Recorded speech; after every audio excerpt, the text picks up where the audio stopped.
Hello નમસ્કાર વિદ્યાર્થી મિત્રો, ગુજરાત એજ્યુકેશન યુટ્યુબ ચેનલ પર આપ સર્વનું હાર્દિક સ્વાગત છે. મિત્રો, આજે આપણે વાત કરવાના છે ધોરણ 8 વિષય સામાજિક વિજ્ઞાનની અંદર દ્વિતીય પરીક્ષા આધારિત વિકાસ મૂલ્યાંકનલક્ષી અસાઇનમેન્ટમાંથી પ્રકરણ 17 અને પ્રકરણ 18નું સંપૂર્ણ સોલ્યુશન નિહાળવાના છે. તો આ વિડીયોને અંત સુધી જોવાનું ભૂલતા નહીં. ચેનલ ઉપર જો પ્રથમ વખત આવેલા હો તો ચેનલને સબસ્ક્રાઇબ કરી દેજો અને આ વિડીયોને તમારા અન્ય મિત્રો સુધી શેર કરી દેજો. તો વાત કરીએ પ્રકરણ 17 આધારિત પહેલો પ્રશ્ન કે ટૂંક નોંધ લખો ન્યાયતંત્રનું માળખું. તો જવાબ જોઈએ તો ન્યાયતંત્ર એ સરકારનું ત્રીજું અંગ છે. તે દેશના નાગરિકોને ન્યાય આપવાનું કાર્ય કરે છે. આ માટે દેશમાં તાલુકા અદાલતો, જિલ્લા અદાલતો, વડી અદાલતો અને સર્વોચ્ચ અદાલતની સ્થાપના કરવામાં આવી છે. ભારતના ન્યાયતંત્રના પાયામાં તાલુકા અદાલતો છે, જ્યારે ટોચ પર સર્વોચ્ચ અદાલત છે. ભારતીય સંઘ રાજ્યમાં સમગ્ર દેશ માટે એકધારું, સળંગ, સુગ્રથિત અને સ્વતંત્ર સ્વરૂપનું ન્યાયતંત્ર ગોઠવવામાં આવ્યું છે. આપણા દેશના ન્યાયતંત્રમાં દીવાની અને ફોજદારી એમ બે પ્રકારના દાવા અંગે ન્યાય આપવામાં આવે છે. મકાન, જમીન કે અન્ય સંપત્તિના હક અંગેના દાવાઓને દીવાની દાવા કહેવાય છે, જ્યારે ચોરી, લૂંટફાટ, ખૂન, મારામારી વગેરેના દાવાઓ ફોજદારી દાવા તરીકે ઓળખવામાં આવે છે. પ્રશ્ન 2 છે કે ટૂંક નોંધ લખો ન્યાયતંત્રની સ્વતંત્રતા. તો ન્યાયની દેવીનું ચિત્ર તમે જોયું હશે. તો તેની આંખે પાટો બાંધેલો છે અને તેના હાથમાં ત્રાજવું છે. આ સૂચવે છે કે ન્યાયની દેવી ગમો અણગમો કે પક્ષપાત રાખ્યા વિના ન્યાય તોડે છે. ન્યાયની દેવીના હાથમાં રહેલી તલવાર દર્શાવે છે કે ગુનો સાબિત થાય તો ગુનેગારને ચોક્કસ સજા કરવામાં આવશે. ન્યાયતંત્ર માટે ન્યાયની દેવીનું આ પ્રતીક ઘણું સૂચક છે. દેશના કારોબારી તંત્રની લાગવગ, શેષરમ, લાલચ કે દબાણમાં આવ્યા વિના ન્યાયાધીશો નિષ્પક્ષ, તટસ્થ, પ્રામાણિકપણે અને નિર્ભય રીતે ન્યાય આપી શકે છે. પોતાની ફરજો બજાવી શકે તે માટે ન્યાયતંત્રને કારોબારીથી સ્વતંત્ર રાખવામાં આવ્યું છે. ભારતના બંધારણમાં આ માટે ખાસ જોગવાઈ કરીને ન્યાયતંત્રની સ્વતંત્રતાનું રક્ષણ કરવામાં આવેલું છે. વડી અદાલતો કે સર્વોચ્ચ અદાલતના ન્યાયાધીશોનો વ્યવહાર અયોગ્ય કે તેમની બિનકાર્યક્ષમતા પુરવાર થાય તો મહાભિયોગની કાર્યવાહી દ્વારા તેમને હોદ્દા પરથી દૂર કરી શકાય છે. ભારતનું ન્યાયતંત્ર સંપૂર્ણપણે સંસ્થા આધારિત છે. ન્યાયતંત્રમાં વ્યક્તિ ગમે તે સર્વોચ્ચ પદ પર બિરાજમાન હોય કે મહાન હોય, પરંતુ તે કાયદાથી પર નથી. કોઈ પણ વ્યક્તિની મરજી કે મુનસફી પર ન્યાયતંત્ર ચાલતું નથી.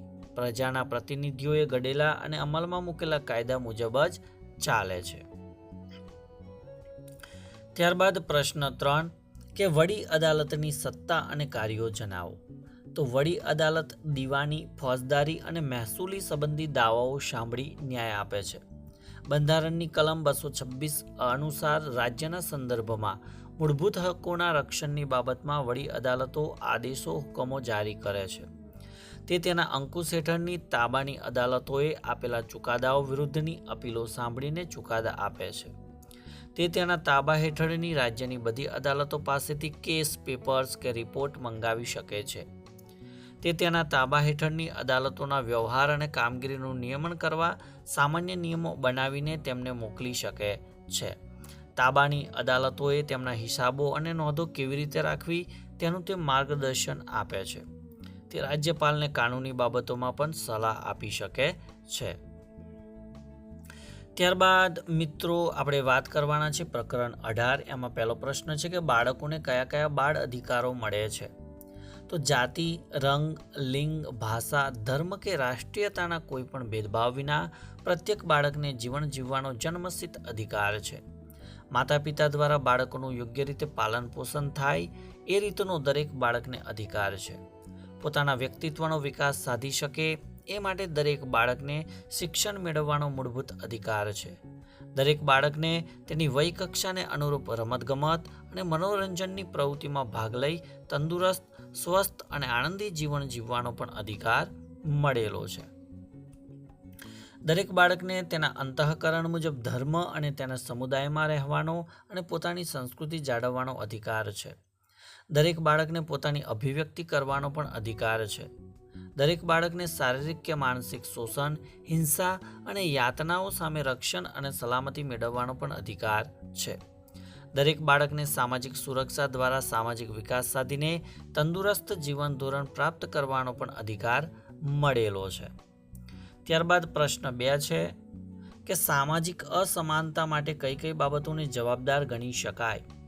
તો સામાન્ય રીતે સામાજિક અસમાનતા માટે નીચેની બાબતોને જવાબદાર ગણી શકાય, જેમ કે શિક્ષણના અભાવને લીધે લોકો સમાજમાં મળતા લાભોથી ઘણીવાર વંચિત રહી જાય છે. ઘણીવાર કાયદાની જાણકારીના અભાવને લીધે સામાજિક અસમાનતાની સ્થિતિ સર્જાય છે. સમાજમાં પ્રવર્તતા કુરિવાજોને લીધે અમુક વર્ગ કે જાતિના લોકોનો સામાજિક વિકાસ ઘણો ઓછો જોવા મળે છે. સમાજમાં રૂઢ થયેલી કેટલીક માન્યતાઓને કારણે વ્યક્તિ નવી બાબતો કે પરિવર્તનો સ્વીકારવામાં દુર્લક્ષ્ય સેવે છે, જેથી તેનો સામાજિક વિકાસ રૂંધાય છે. ત્યારબાદ પ્રશ્ન 3 છે કે સમાજના પછાત વર્ગોના સામાજિક ન્યાય માટે સરકારે કઈ કઈ યોજનાઓ અમલમાં મૂકી છે? તો સમાજના પછાત વર્ગોનું પ્રતિનિધિત્વ જળવાય અને તેમની માંગણીઓ રજૂ થઈ શકે તે માટે દેશની સંસદ, રાજ્યોની વિધાનસભાઓ અને પંચાયતી સંસ્થાઓમાં કેટલીક બેઠકો અનામત રાખવામાં આવે છે.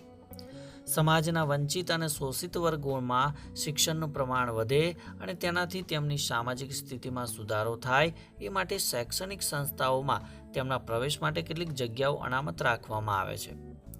સામાજિક પછાત વર્ગોને આત્મનિર્ભર બનાવવા માટે કેટલાક નાના વ્યવસાયો, ગૃહ ઉદ્યોગો, કુટીર ઉદ્યોગો, લઘુ ઉદ્યોગો વગેરે શરૂ કરવા વ્યાજમુક્ત કે ઓછા વ્યાજની લોન આપવામાં આવે છે. રિક્ષા જેવા વાહનો ખરીદવા માટે પણ તેમને લોન આપવામાં આવે છે. ત્યારબાદ આગળના મુદ્દા જોઈએ તો ગરીબી રેખા નીચે જીવન જીવતા કુટુંબોને વપરાશી જીવન જરૂરિયાતની વસ્તુઓ જાહેર વિતરણ પ્રણાલી હેઠળ વાજબી ભાવની દુકાનો દ્વારા નિયત જથ્થામાં રાહત દરે પૂરી પાડવામાં આવે છે. ત્યારબાદ 5મો મુદ્દો છે કે